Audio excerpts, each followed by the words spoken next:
What's up guys, this is Jorge back with another video. Now this is part 2 or episode 2 of a Let's Play series on Supercell's newest game, Clash Royale. If you guys don't have it, don't fear, it's not available in all countries yet. It just launched in beta. I think it's Australia, Canada, New Zealand, and a bunch of other countries, so be patient. Usually beta takes about 2 months depending on the developer, but I just wanted to give you guys a sneak preview of it. Well, I gave you a sneak preview on the first episode, but in this episode I wanted to showcase where I came from yesterday alone. So yesterday I just started, I was really low in rank, and I did some work last night, bought a few gems, and climb the leaderboards. Now I created, as you can see, a North 44 clan. It filled up quite quickly, like as you can see, boom boom boom. Official North 44 clan.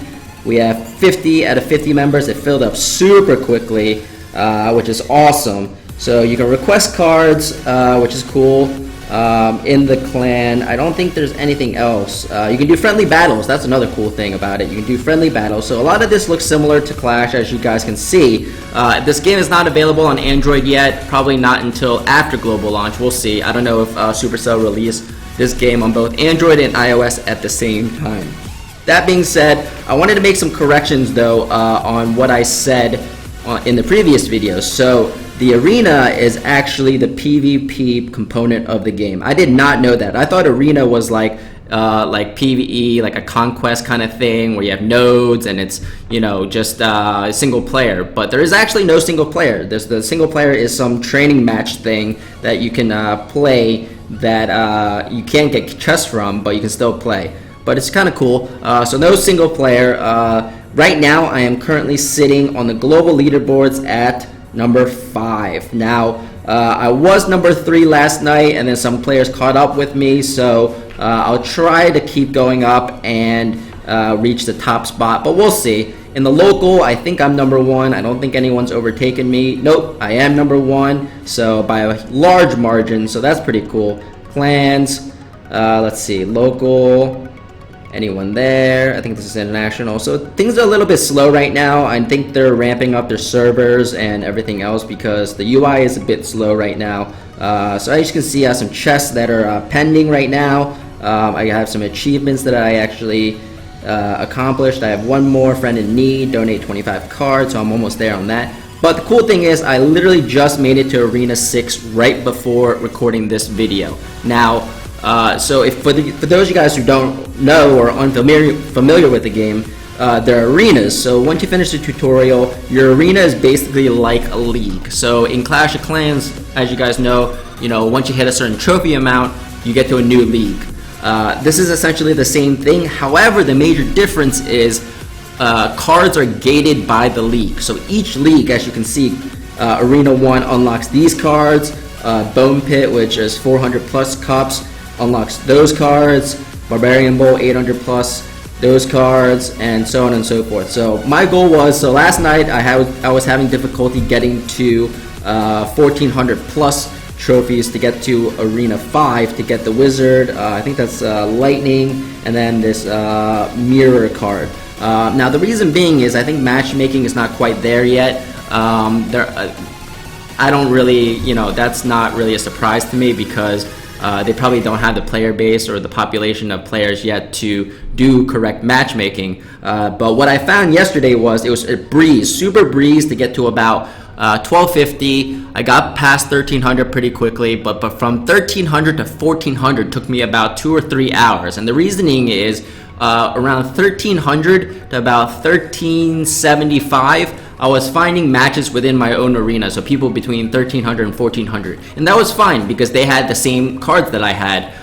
But then once I got to that last battle where I was like 1380, 1390, and I needed one more battle to get to Arena 5, I was faced against players that are above 1400. So players who had Arena 5 already, who already had the Wizard, who already had, these extra cards. So I thought that was kind of unfair that, wow, like I'm facing a guy that I'm clearly disadvantaged against because he has better cards. So hopefully once it global launches and Supercell makes some matchmaking tweaks, that you know, the matchmaking is based off of players within your own arena. I think they try to do the best job with it, but for the sake of not waiting too long per battle, I think they did it this way. So that being said, I finally made it to 1700 plus, which is the last arena. So I unlocked this elixir collector, which is pretty cool. I see the top guy using that, golem, and also a level 1 mortar. So right now I'm currently ranked level 9,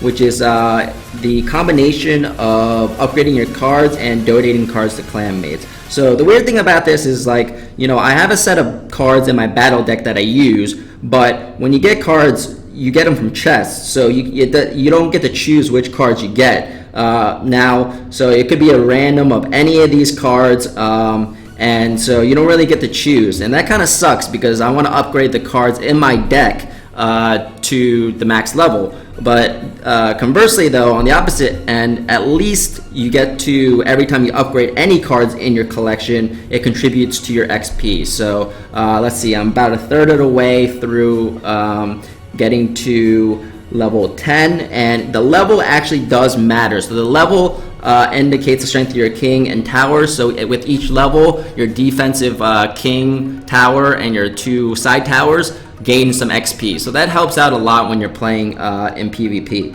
So let's go ahead. I bought some gems. So the cards at the top, I just wanted to mention, they refresh every so often. So in 7 hours and 31 minutes, they refresh. So that's kind of cool. You buy it with gold.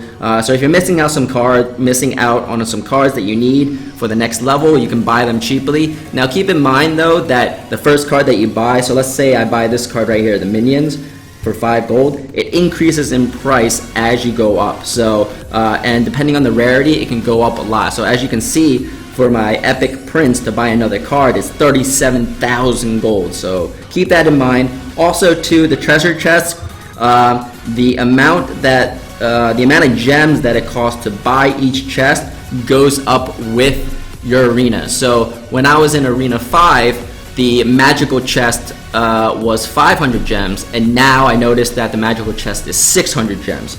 So that's also something to point out.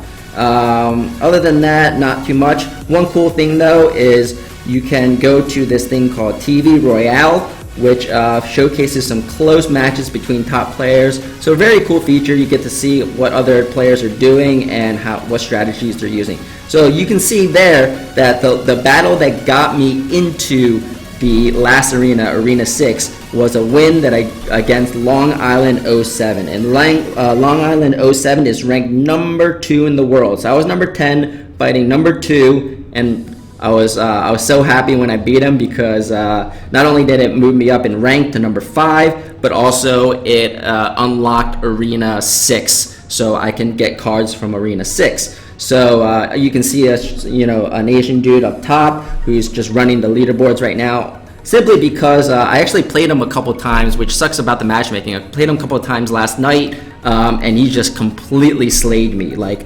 literally his basic troops, like look at his troops right there. They're not even that like crazy in terms of where you get them from. But even his basic troops, just because of how high their levels are, like just completely slayed me. He actually congratulated me because I actually took down one of his towers, and so I had a little kick out of that. So so that was pretty cool. But you know, it does suck to have to play against him and lose. But luckily, I didn't lose too much. But let's go ahead and look at this. So this is in game right now, so you guys can look at that. So let's see. TV Royale showcases some of the best battles in Clash Royale. Keep tuning in for new battles. So let's look ahead. Let's go ahead and look at the battle that I just won. So 1,763 views, awesome. So let's take a look at this. And I'll talk a little bit about my strategy. So with this strategy, I like to use one of those, I don't even know what they're called, but the ones with the javelin, that guy, yeah, the 5 elixir one. The guy with the sword and the horse and stuff like that. He does a lot of damage, and the thing is with him is he does damage after he gets a running start. So I use him, use his free spell, and then so he can go in and kind of take out some defending troops and stuff like that. And then I drop that barrel, which you can drop anywhere on the map, and try to weaken that first tower. Now to win the battle, all you have to do is just have more towers down than the enemy opponent before the time runs out. So even if I just get one tower down, and protect all 3 of my towers, I still win. So that's a key thing to keep in mind. You don't have to take down the middle king tower. You just want to focus on taking down at least the side towers. Focus on one first, take that down, and then focus on the second. Focus on one, take it down, and then protect your towers, because you know the enemy is going to try to get even. Now you see he spawned a camp thing there that's spawning troops periodically. I do that strategy too, except he's using one that is a lower tier one. I use a barbarian one, which you know, to each their own, right? Like, it depends. Everything about this game, which is cool, is comes down to personal preference. So I like using a giant as a meat shield, even though it's one of the lower end units, but I like him as a meat shield. And I'll go through some of the strategies that I use. This isn't indicative of how I usually attack, because I usually hope to have a good mulligan or a good starting hand, which I didn't exactly have at the beginning, but you know, I still pulled out with the win. So you want to have a good mixture of troops. So if any of you have played Hearthstone, you guys would know that you want to have a good mixture of cards that have, you know, that cost 1 elixir, 2 elixir, 3 elixir, 4 elixir, and so on and so forth. And also utility. You know, you want to have a good mixture of things that can take care of air. Basically, any situation that an enemy can throw at you, you want to be able to cover it. Now, you can't cover every single situation, obviously, so a lot of that has to come down to luck, whether or not the enemy that you're fighting has the counter or the antidote to what you're trying to use, or what kind of strategy you're trying to use. So I like to vary up my strategies, because I've been playing a lot of the same players over and over again. Sometimes I win, sometimes I lose. I see that they use the same strategy a lot of the time, so then I know exactly what they're trying to do. So I try to vary up my strategy in my cards so that, you know, it keeps it on their toes. So I actually switched from my normal army composition on this attack, and I figured I'd give it a shot, and I did it. So I took down 1 tower. Look, it's counting down right now, 5, 4, 3. So all I needed to do was protect that back left one. So now it's sudden death because we're tied. We both have a tower down each, but look, his left tower up there is really weak, and he's trying to take down my bottom left tower, and it's really weak too. It's actually weaker than his. So I'm like, oh crap, like sudden death. It's the first tower that goes down takes it all. So he only needs 187. There's only 187 health right there. So if he had a fireball or one of those barrel things, he easily would have won. But you know, he didn't have those cards on hand, and he didn't win. So there you go. Actually, wow, this is the one where I think I lost to. Yeah, I lost to. Wow, okay, well, I beat him again, so it didn't show the replay. I thought this was the replay where I actually won, but this is the replay where I lost. So it goes to show that you play players multiple times. So I lost against this guy once, but you know, karma, right? So I got him back later though. So I lost on this attack. It was a really close one. It could have been anyone's game. Both towers were down to really low health, but you know, I ended up winning later. So this was 30 minutes ago, so that probably makes sense. But I won against him earlier, so I'll show you right now my attack log. So there's the one that I won. So the one that I lost, where was it? So that's the one that I lost that you guys just saw. So 1 versus 2, that was the replay. Minus 11, plus 35, that was a good victory right there. I'll show you guys that in a second, because he was 1687. Minus 37, I lost to him. Gained it back with this Clash Dragon guy, who is 1594, but a big win, plus 47. I haven't even seen plus 47 yet. He's the number 2 player in the world. But let's go ahead and look at some battles. So you guys saw this battle. I'll look at another victory, which was plus 35. Plus 35 is a lot, actually. So I was pretty happy about that. So I'll show you this guy. Show this one. Oh, cheap. Our shield is about to run out, so I'm gonna have to probably do a session soon. The cool thing about this is, like Hearthstone, you know, you can do those emote things or those like facial expressions or emotions or whatever, but that's kind of cool. I played Gaming with Mold a few times last night. He actually won a couple of times against me, majority of the time actually, but I was still figuring out attack combinations and which cards to use, which troops to use. So since then though, I've kind of honed in on a pretty good strategy, and as you can see, I climbed the leaderboards and got to number 3 last night. and now I'm on my way up again. So in this battle was more indicative. Let's see if I can pause this. Wait, let's restart this. Return to the main menu. I think this is the example where I use my normal attack strategy. So there's two strategies that I like to go by. There's a Blitzkrieg strategy, which I'll show you how to use, and then there's a defensive / offensive strategy. So with my cards that I have now, the Blitzkrieg strategy, I use the Prince and the Goblin Barrel, either those two, or the Balloon and Freeze, or the Freeze and Prince. Really, it doesn't matter which ones you use out of those four, but those four are crucial for this Blitzkrieg strategy. So with the Blitzkrieg, you drop your Prince down. So in the beginning, you'll see, I'll show you guys in a second. Let's see this. Is it this one? Yes. So let's see.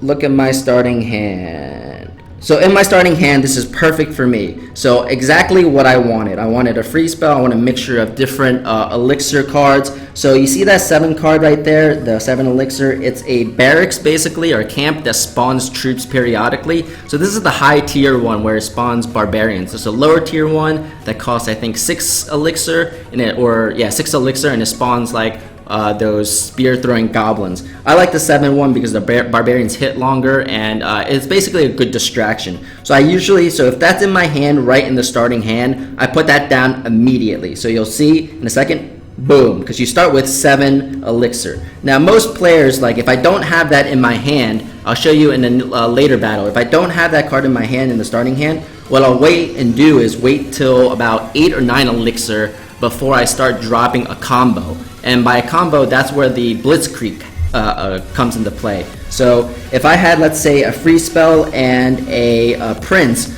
I would wait till, and that's a combination together of 9 elixir. So if I had 9 elixir, I'll wait till 9 elixir, drop the Prince on one side, and then once the Prince gets close to the tower, I'll drop a free spell for whatever defensive units that the enemy is trying to drop at that time.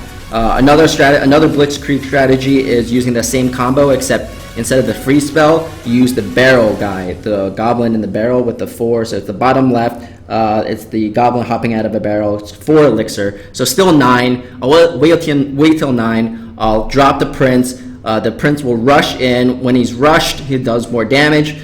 So he'll do damage, and then I'll drop the barrel guy on the back of the tower, and usually that is a quick tower that's down very quickly right then and there. So that's a really good Blitzkrieg strategy. The only problem with the Blitzkrieg strategy is that it leaves you vulnerable on the other side because you're spending so much elixir, 9 elixir right away to take down a tower, which I think is worth it, but you got to make sure that you're defending on the other side too, because the enemy has a lot of elixir saved up, so they might counteract and destroy another tower. So you might end up just trading towers, so you got to be careful of that. So let's go ahead and watch this again, or from the beginning. So I'm dropping those, see those barbarians going in.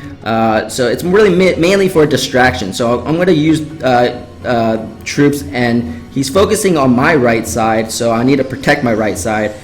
So there's certain things that you want to be careful of. So I have those spammed, I guess, skeletons, and those are really good against huge single target non-AoE damage units. So like big ass skeletons and stuff like that, and even princes. So they take them down pretty quickly. So they're focused on my left side now, so I drop the Prince on the right, as you can see. So look, perfect example right there. He drops that swarm for my Prince because it takes the Prince down very quickly, and the Prince will aggro towards those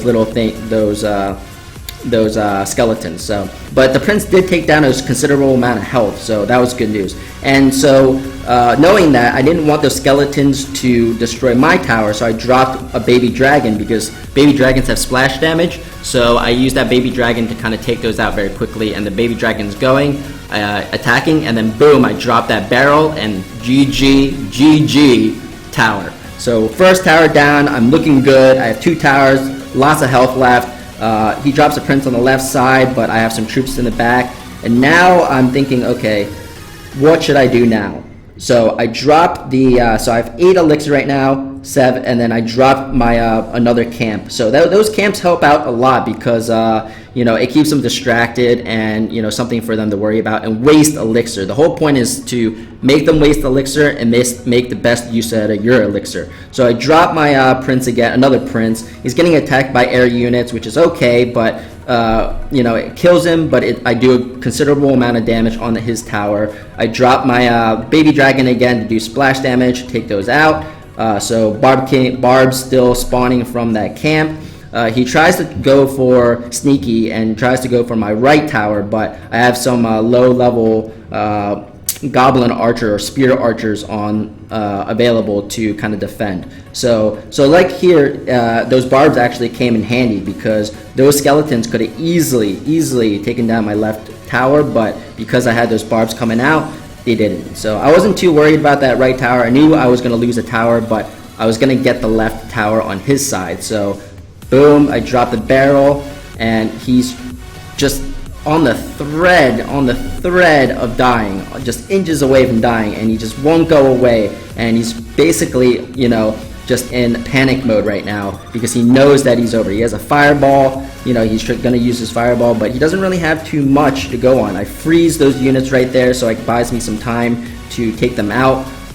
So that's good. He's gonna. So a lot of people, as you saw just right now, he saved the arrows, the volley of arrows. A lot of people save those volley of arrows for that barrel thing. So when you see a barrel come over to your tower, they launch the arrows and it takes them out right away. So because this guy that tower only had 20 health, and it would have been easily one hit from one of those barrel, I guess, goblins or whatever to take down that tower. But because he used the mass volley of arrows, it took him down right away. So I'm like, oh man, but I already knew I had this in the bag because at one point he won't have that card available and I'll be able to take down that tower. So basically dropping troops now, not too worried. I still have a camp left. Now these camps, keep in mind too that they